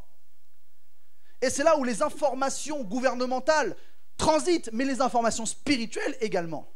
Et n'avez-vous pas remarqué que depuis 2016, les États-Unis et le Brésil principalement, toute la côte américaine, vit des temps de gloire, des temps de réveil, des effusions de l'esprit. Pourquoi? Parce que les esprits qui étaient là, qui empêchaient ça, ont été orientés ailleurs. Ça a libéré de la place et Dieu a fait un mouvement incroyable. Mais ces esprits qui étaient là-bas sont venus chez nous. Il y a même un grand alignement satanique qui existe entre deux choses, à New York et à Paris. C'est vous selon quoi? Enfin, c'est quoi selon vous? Je commence à... La statue de la liberté qui vient d'où? De France. Et on a la Tour Eiffel, la Dame de Fer. Hey, vous savez que cette ligne existe vraiment, je l'ai vu de mes propres yeux. Comment? Quand je suis parti marcher sur les côtes normandes. L'alignement passe par la ville de Saint-Valery-en-Caux. Et dans cette ville, il y a un moment, dans le hauteur de la ville, il y a toute une grande esplanade avec un grand avion, avec la date de la Seconde Guerre mondiale, qui montre l'alignement avec un gros globe. Vous pouvez regarder sur mes réseaux sociaux, moi je suis debout sur un globe. Bref, vous allez sur ce globe, vous voyez une grande ligne qui relie Paris, New York. Il y a des grandes autoroutes où les esprits convergent, voyagent. Ils ne vont pas comme des fantômes errants comme ça. Ils utilisent des alignements. Et si nous sommes spirituels, nous comprenons que ces alignements, nous pouvons les fermer. Et si nous fermons ces alignements, qu'est-ce qui se passe? Ils ne peuvent plus transiter. Qu'est-ce qui se passe? Ils ne peuvent plus agir. Et c'est Dieu qui agit derrière. Et n'oubliez jamais une chose, un réveil n'a jamais été une effusion d'un coup. Un réveil a été le fruit d'années et d'années de personnes qui ont prié, pleuré, jeûné en appelant le réveil de Dieu. Ce sont des gens qui ont libéré le terrain. Dieu n'a jamais fait un mouvement comme ça, de but en blanc, tiens, aujourd'hui, paf, je réveille la France. Non, il y a eu des intercesseurs, il y a eu des hommes, des femmes qui ont pleuré, qui ont saigné pour le réveil qui arrive. Ils ont fermé des choses, ils ont ouvert des choses. Et nous avons un rôle, et nous avons un objectif. C'est bien beau de prier pour le réveil, mais qu'est-ce qu'on fait pour qu'ils viennent? Eh ouais! Alors, quand je me déplace, venez avec moi, on va prier dans les villes. Soyez spirituels. Ayez accès au monde spirituel. Comprenez le monde spirituel. Comprenez que c'est le monde spirituel qui domine sur le monde physique. Tous les politiciens, tous les grands de gouvernance, tous ceux qui sont dans des business, tous ceux qui gouvernent dans ce monde sont de grands esprits. Ils n'ont pas eu de l'argent comme ça. Ils ont fait des alliances spirituelles. Regardez le monde musical. Pour être des stars, ils font des pactes avec le diable.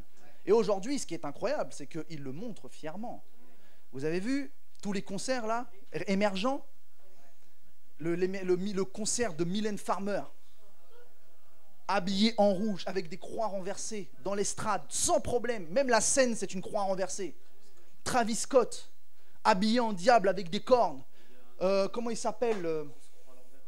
The Weeknd, un chanteur, où dans le fond des écrans, ça met des flashs, Satan, Satan, Satan, Satan, Satan. Ariana Grande, vous prenez tous ces chants, vous les mettez à l'envers, ce sont des phrases d'incantation à Satan. Gloire à Satan, des trucs de fou. Ça leur pose aucun problème. Ils font des pactes, ils font des alliances et le revendiquent fièrement. Et nous, on fait quoi? Et nous, on fait quoi? Et nous, on fait quoi? Ce sont des grands esprits. Ils connaissent la spiritualité. Ils savent comment assiéger une ville. Ils savent comment manipuler les pensées. Un jour, mon pasteur était dans un avion. Il m'a raconté cette expérience. Il était dans un avion. Il s'assoit à côté d'un gars. Lui, il était en jeûne pour se préparer à une mission.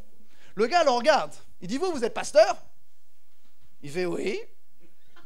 Pourquoi vous me dites ça? Il dit, vous êtes en jeûne?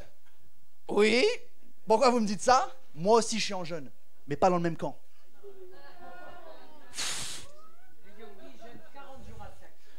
Et mon pasteur, il lui dit quoi? Il dit, ok, vous jeûnez pourquoi? En ce moment, nous, dans notre secte, on nous a donné l'ordre de jeûner pour engendrer des divorces dans les foyers.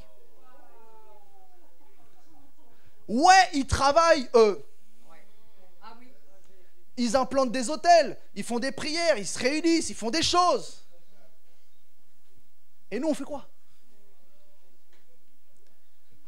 On est là, on veut répondre à notre problème personnel, on veut notre vengeance et notre justice parce qu'un frère m'a fait du mal. Oh my God. My God, on n'a rien compris. On veut que Dieu nous bénisse dans nos finances, on veut que Dieu nous bénisse dans notre entreprise, on veut que Dieu nous bénisse dans notre famille. C'est bien. Ça ne change pas le pays. Ça ne change pas la nation. Et si ça ne change pas la nation, ça ne changera pas ta condition de vie. Si tu ne fais rien pour que le pays change, tu vas subir les changements du pays qui sont négatifs. Hey! Soyez conscient de ça. Si tu ne fais rien pour que ça bouge, ça va bouger dans l'autre sens et tu vas subir. Et après tu diras, Seigneur, je ne comprends pas. Seigneur, je suis en galère. Qu'est-ce que tu fais pour que ça change? Ah, je vous prêche le message d'un évangéliste. Alors, on peut avoir toutes les casquettes quand on est serviteur de Dieu. Je vous prêche un message qui paraît être incroyable, qui paraît être infaisable, parce que vous direz, mais qu'est-ce que je peux faire? Tout ce que ta main trouve à faire, fais-le. C'est aussi simple que bonjour. Tu sais chanter, chante. Tu sais écrire, écris. Tu sais dessiner, dessine. C'est vous la musique là-bas? Non, ok. Tu sais faire un instrument, fais un instrument. Tu sais prêcher, prêche. Tu sais faire des montages vidéo, viens m'aider. Viens aider la servante de Dieu, elle est sur YouTube aussi. Tu sais régir la sono, fais la sono. Tu sais faire du piano, fais du piano. Tu sais forcément faire quelque chose. Qu'est-ce que t'en fais? Si tu es dans l'administration, aide-nous. L'administratif est pourri. Ah! J'ai dû monter une asso. Quelle galère! Quelle galère! Parce que je veux être dans les règles. Je dois monter une association ministérielle, etc. Par rapport à tous les trucs. J'ai voulu arriver dans une banque. Bonjour, j'aimerais ouvrir un compte associatif. Vous êtes quoi? Religieux? Non. Non. J'ai fait 3 banques. Les 3 banques m'ont dit non. Ils refusent maintenant les ouvertures de comptes religieux et politiques. Eh, on est où là? Alors, à un moment, je suis tombé par la grâce de Dieu sur un bon banquier qui m'a donné un stratagème. Il m'a dit, saisis la Banque de France. Parce qu'il y a une loi. Et nul n'est censé ignorer la loi. Si tu ne sais pas, ça va te taper sur la tête. Et c'est toi qui auras des problèmes. Il y a une loi en France qui dit que toute personne française ou ressortissant française a le droit à un compte courant sous 3 jours. Donc j'ai saisi la Banque de France et j'ai eu mon compte bancaire. Mais vous vous rendez compte où est-ce qu'on en est? On est dans un système corrompu jusqu'à la moelle. Et le problème, c'est qu'on les a laissés faire, laissés installer. On parlait avec la servante de Dieu tout à l'heure, elle me disait une triste réalité. L'Église a failli à sa mission. Elle n'est ni reconnue, ni respectée, ni acceptée, critiquée, moquée, méprisée. Va dire que tu es chrétien aujourd'hui, regarde comment on va te rire au nez. Va dire que tu crois en la puissance de Dieu, ils vont dire, bah les médecins ils font mieux. Et c'est grave. Moi, tous les matins, bon, pas tous les matins, mais vous m'avez compris, très souvent, je pleure devant Dieu. Je dis, mais hé, depuis quand les médecins ils font mieux que toi? Alors ils font pas mieux que toi dans tel pays, ils font pas mieux que toi dans un autre pays, mais chez nous, chasser une migraine, c'est un combat de 8 jours. Jeûne, intercession, imposition des mains, déclaration, prophétie, juste pour une migraine. Mais la science, elle a évolué d'un tel niveau. La médecine, elle a évolué d'un tel niveau. Vous croyez quoi? Vous croyez que... Moi, c'est une conviction que j'ai personnellement. Vous prenez, vous ne prenez pas. Parenthèse pour les youtubeurs. Parenthèse pour vous. Ce que je vais dire maintenant n'est que mon avis personnel. Ce n'est pas un avis doctrinal. Ce n'est pas ce que dit la Bible. C'est ce que moi, je pense. Pour moi, la Bible dit que l'image de la bête sera adorée partout. Et qu'ils auront une puce, un système pour savoir si tu adores ou si tu n'adores pas. Parce que les puces qu'ils sont en train de développer sont capables d'être connectées à vos pensées et de les envoyer à des ordinateurs. Donc ils connaîtront tes pensées. C'est ce pourquoi ils seront capables de savoir qui adore, qui n'adore pas et de tuer celui qui n'adore pas. Ok ? Maintenant, on dit que cette image, elle sera visible de tout peuple, de toute langue, de toute nation.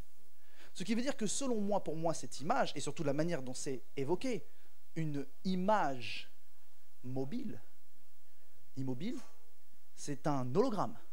Oui, absolument. Ce sera un hologramme, l'image de la bête. Mais quel est l'esprit, si je peux appeler ça un esprit, qui aura une connaissance totale de l'humanité, qui saura quoi faire, tout organiser, à distance, en réseau, en connexion Internet? L'antéchrist. Ça commence par A-I. Antichrist. AI, intelligence artificielle. Je crois que l'antéchrist sera une intelligence artificielle. C'est que mon avis personnel. Une intelligence artificielle qui sera partout. AI, Christ. Ce sera quelque chose qui sera pleinement conscient et qui sera par tous les procédés et tous les moyens qu'ils sont en train d'évoquer, comme le dit Elon Musk, à travers les puces, ils seront capables de faire quoi? Rendre la vue, enlever la sourdité et faire marcher les hommes. N'est-ce pas ce que Dieu dit dans la Bible? Par des puces, ils seront capables d'envoyer des signaux nerveux qui te feront marcher. Donc, les miracles et les prodiges, par la puissance de Satan, où Satan, il est dans les gouvernements, il est avec ces personnes qui créent ces technologies. Et ils auront une puissance scientifique. Pourquoi ils sont en train d'étudier le quantique à un tel niveau? Ils sont en train de développer le quantique, ils sont en train de comprendre le quantique, ce qui est quelque chose à la base d'imperceptible, d'incalculable. Ils ont réussi à choper des trucs de fou. Ils ont réussi à transmuter des informations entre deux nations à l'instantané. C'est pourquoi moi je crois que la téléportation, ce n'est pas un ange qui te déplace, c'est une énergie quantique. Parce que si c'est un ange qui te déplace à la vitesse de la lumière, est-ce que tu crois que tes organes ils vont résister? Parce que la vraie science nous dit que si tu te déplaces à la vitesse de la lumière, déjà au bout de 9G, ton corps, il ressemble à un mollusque. Donc la vitesse de la lumière, c'est des G, des G, des G, des G, des G, des G. C'est pourquoi je crois que le déplacement instantané, cette téléportation, c'est quelque chose qui est lié avec le quantique. Et pourquoi la Bible nous enseigne qu'il y aura une apparition même presque de démons physiques dans les tribulations? C'est qu'ils seront capables de rompre la barrière entre le spirituel et le physique. Ça va trop loin. L'année dernière, ils ont greffé une tête. Ils ont greffé une tête. Ça va où?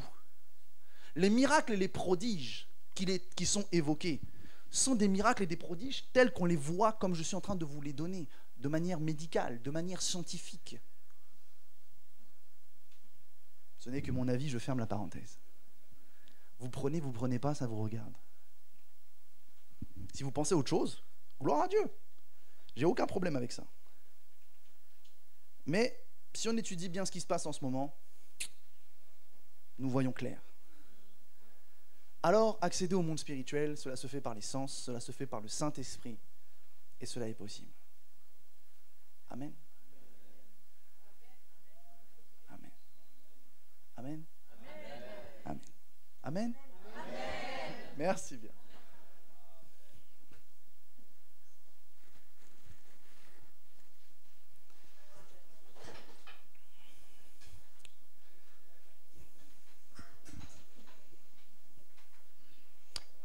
J'ai préparé, du coup, comme je vous disais, des messages, et le prochain message que je vais évoquer avec vous, là, je vous ai parlé de l'essence spirituelle. La prochaine fois, je vous parlerai de l'onction et de ses sensations, comment cultiver l'onction et comment la ressentir. Et la fois d'après, je vous parlerai de l'autorité et de l'onction. Et la fois d'après, je vous parlerai des différents types d'onctions prophétiques. Parce qu'il y a plusieurs types d'onctions prophétiques dans lesquelles vous pourrez tous vous retrouver, car vous êtes un peuple prophétique. Vous êtes un peuple prophétique. Dites avec moi, je suis. Non, attendez, répétez après moi. Je suis prophétique. Je suis prophétique. L'Esprit du Seigneur me parle. J'ai la capacité, j'ai l'habilité d'entendre Dieu, de comprendre Dieu et de connaître Dieu. Amen.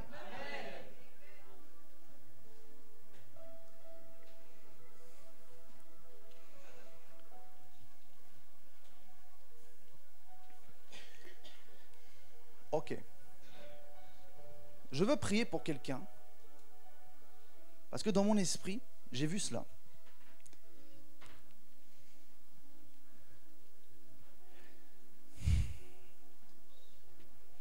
Est-ce qu'il y a quelqu'un ici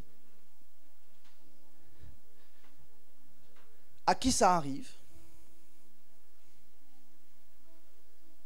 de conduire des véhicules lourds?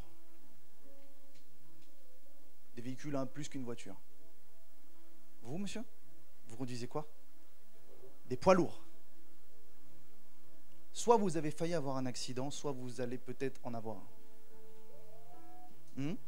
Est-ce que vous avez déjà failli avoir un accident? Est-ce que c'était l'arrière de la remorque qui s'est un peu levé? Ou qui a tourné? C'est ça. Je l'ai vu dans mon esprit. Donc ça veut dire que c'est ce que vous avez failli avoir. Mais je vois cela se répéter. Dans mon esprit, je vois que dans un futur proche, il y aura quelque chose qui va pousser le camion par l'arrière et qui va faire que la remorque va tomber sur le côté et la cabine suivra.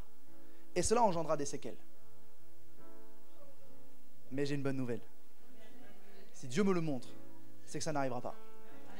Il y a une destinée sur vous. Et Satan veut vous tuer. Et c'est ce pourquoi je vois dans mon esprit cette remorque qui, vous avez failli avoir un accident. Et cet accident aurait pu être mortel. Même dans l'esprit, je peux sentir qu'il aurait pu tuer d'autres personnes. Et je ne sais pas pourquoi, je peux même sentir qu'il y avait quelque chose qui était lié à la sécurité et ça aurait même pu vous retomber dessus. Et le diable veut répéter cette chose. Mais Père, est-ce que vous pouvez me donner la main? Père, dans le nom de Jésus-Christ, cet homme ne mourra point. Je proclame que son poids lourd ne se retournera pas. Je proclame qu'aucune puissance des ténèbres, aucun vent de l'esprit diabolique ne pourra pousser sa remorque afin qu'elle chute sur le côté. Au nom de Jésus-Christ, Père, que tes anges le protègent lorsqu'il conduit des poids lourds. Que ta main soit sur lui et que la destinée du témoignage de cet homme puisse être entendue et répandue. Que le témoignage de votre vie et de votre conversion soit entendu et répandu. Au nom de Jésus-Christ, merci Saint-Esprit. Oh my God, vous avez senti? Le Saint-Esprit est sur vous. Vous avez quelque chose à communiquer. Vous avez des choses à dire. Vous avez une expérience de vie. Vous avez une conversion. Vous avez une conversion particulière ou pas? Mais vous devez pourtant l'annoncer. Je ne sais pas pourquoi je sens que dans votre témoignage, dans votre conversion, il y a quelque chose qui va toucher les gens. Il y a quelque chose qui va toucher les cœurs. Il y a une petite subtilité que lorsque vous parlez de ça, ça touche les cœurs. Vous êtes un homme, comme je peux le sentir dans mon esprit, intègre, droit. Et Dieu vous aime beaucoup.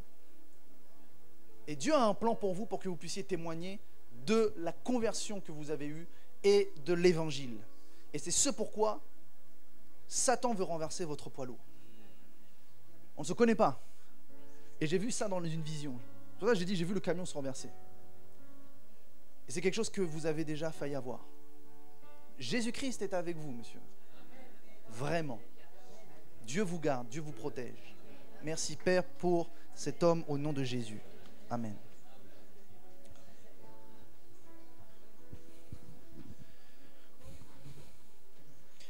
Jesus.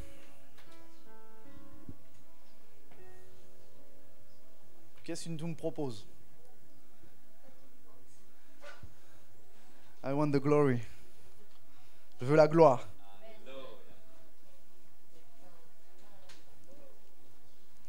Un truc dans l'adoration, hein. Pas smoothie jazz, hein, comme tu sais faire.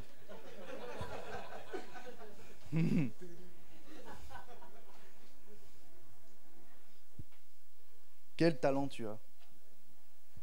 Quel talent tu as.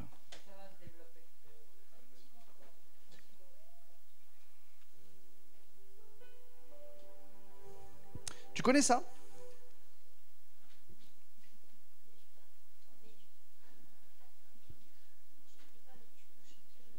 Tu es l'alpha.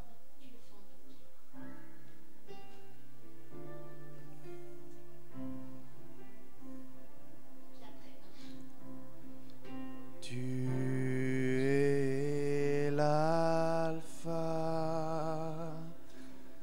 et l'oméga.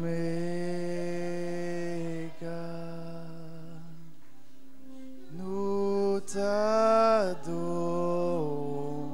Seigneur. Tu es digne de louange. Tu es l'alpha.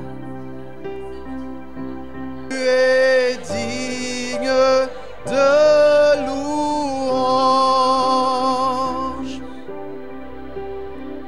La terre est remplie de sa gloire. Laissez-lui le temps de trouver. C'est la suite normalement.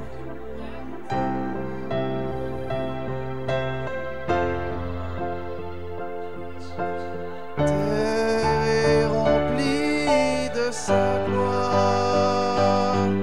La terre est remplie de sa gloire. Saint est le Seigneur. La terre est remplie de sa gloire.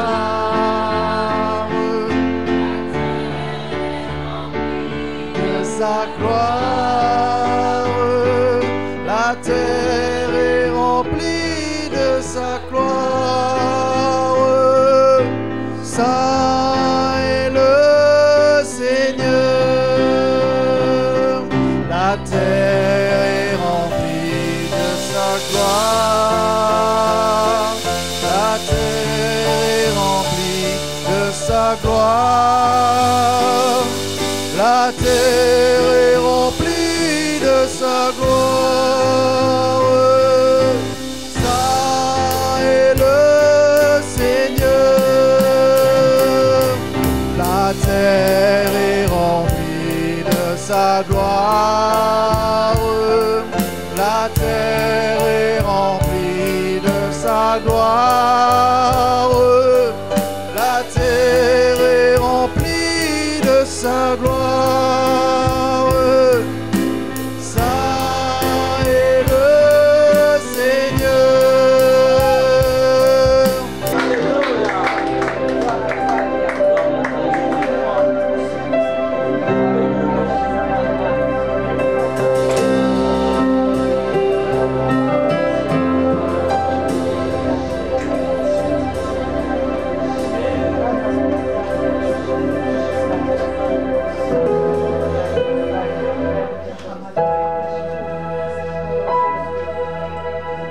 Levez les mains et parlez en langue.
Après moi, Père, mon Père, je te loue, je te donne toute la gloire, parce que ton nom est au-dessus de tous les noms.